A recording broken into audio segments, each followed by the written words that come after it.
Hello, Rick Komarek, Certified Financial Planner, bringing you an article I just loaded to my blog titled COVID a Year Later. So let's take a look.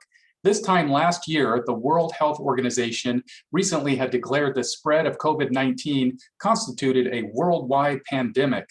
Stringent measures in the US were being taken to slow the spread of COVID and flatten the curve.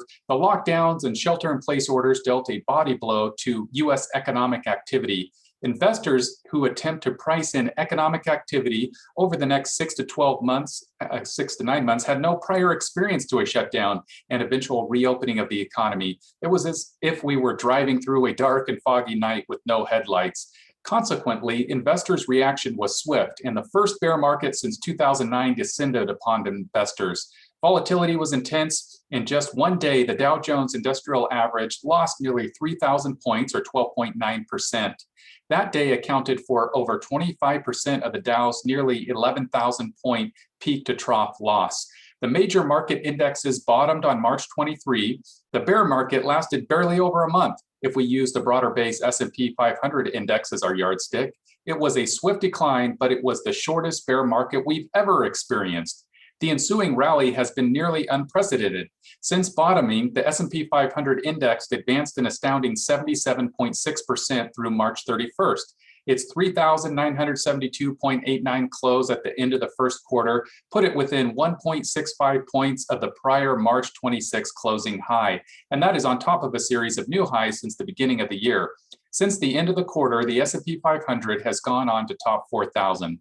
But let's back up and take a broader view. If we review the 6 longest bull markets since World War II, the S&P 500's advance over the first year tops all other prior bull markets. In second place at 72.4% is the bull market that began in March 2009.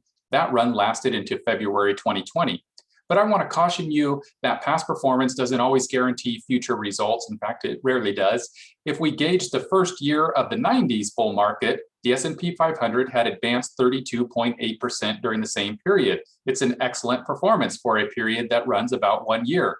But it would place the start of the long-running 90s bull market in last place among the 6 longest periods since World War II.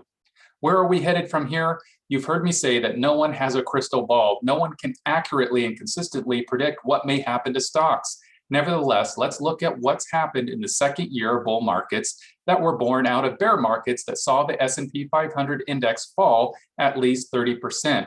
Since World War II, there have been 6 other bear market sell-offs of at least 30%. In each case, the market posted strong returns in the first year, with an average gain of 40.6%. Gains ran into year 2 with an average increase of 16.9%. However, the average pullback during those 6 periods is 10.2%. So let's not discount the possibility of a bumpy ride this year. Treasury bond yields have jumped as the government has embarked on an expensive $1.9 trillion stimulus package, and talk of new spending from Washington is gaining momentum. Further bullish enthusiasm can sometimes spark unwanted speculation. Might the economy overheat and spark an unwanted rise in inflation? Might rising bond yields temper investor sentiment? Up until now, investors have focused on the rollout of the vaccines and the reopening of the economy. Today, momentum favors bullish investors, but valuations seem stretched at least over the shorter term. When markets are surging, there's a temptation to load up on risk. Just as the investment plan takes the emotional component out of the investing decision when stocks are falling, it also erects a barrier against the impulse to load up on riskier investments when shares are quickly rising. Life changes, and when it does, adjustments may be appropriate. Ups and downs in stocks are rarely a reason to make emotion-based decisions in our portfolios. If you have any questions about this or financial planning, retirement planning, feel free to reach out to me anytime.